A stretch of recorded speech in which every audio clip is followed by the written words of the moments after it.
Saint Juan Macias is a saint dear to the heart of Dominicans.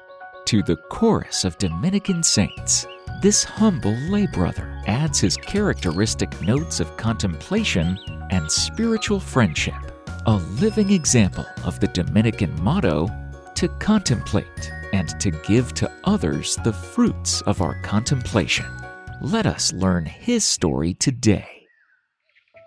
Juan Macias was born on March 2nd, 1585, in a small village in southwestern Spain. His parents were poor farmers. Both died when Juan and his sister Agnes were young. The two children were raised by their uncle, whose last name, Macias, they took as their own. Juan took care of the sheep when he was still a child. In the time spent with his sheep, he developed a love for the rosary. When he was 16, Juan met a Dominican priest while attending Mass in a neighboring village.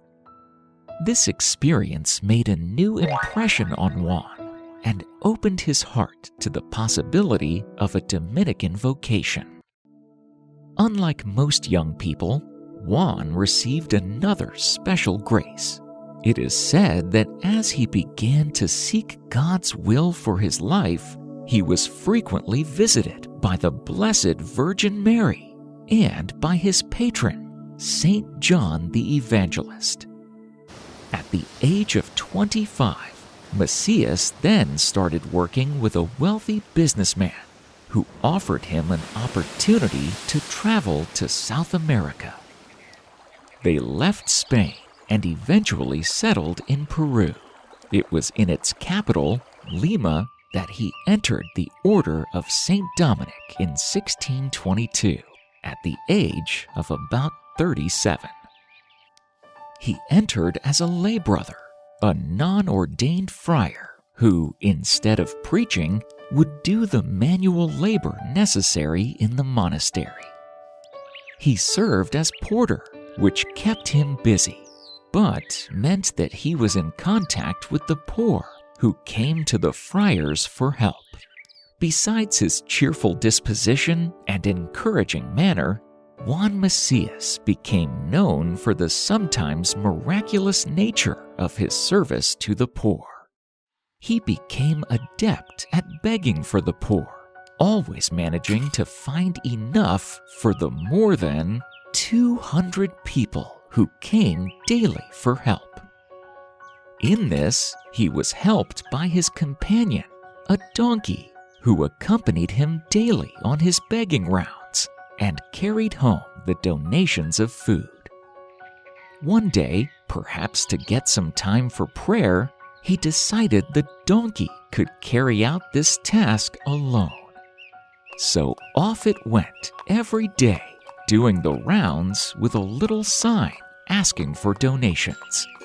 If donors were tardy, a few loud hee-haws drew attention to the need and brought prompt response. Sorry for interrupting the video. I am here to deliver a quick message. If you think our channel has given you $5 worth of knowledge, then can you take a moment to make a donation? Many think they will donate later and forget. If you make a small donation now, then we can keep making good videos like this one. You can choose to support us through Patreon or make a one-time donation through PayPal. The links are given in the description box below.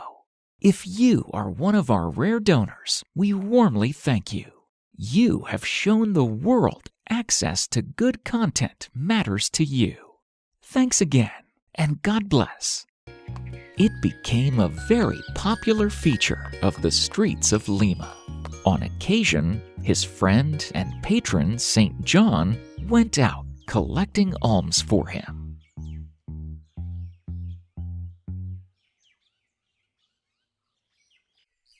John Macias is well known for his close friendship with another Dominican saint, Martin de Porres.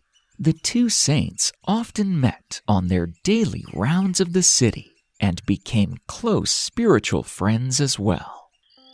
John frequently picked up the sick and the homeless from the street and brought them back to his room and put them in his own bed.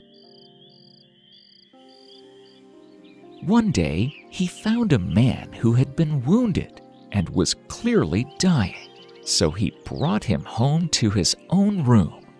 The prior corrected him for disobedience. Juan responded with ironic humility. "I beg pardon, Father, but you must instruct me properly, because I did not know that the duty of obedience is above the duty of charity." Rays of light streamed from the Blessed's face as he taught the catechism to the poor, or prayed by himself in the gatehouse. He is said to have liberated more than 1 million souls from purgatory, many of whom came back while he was at prayer to thank him for his help. He died on September 16, 1645, at the age of 60. Witnesses to his life reported many miracles,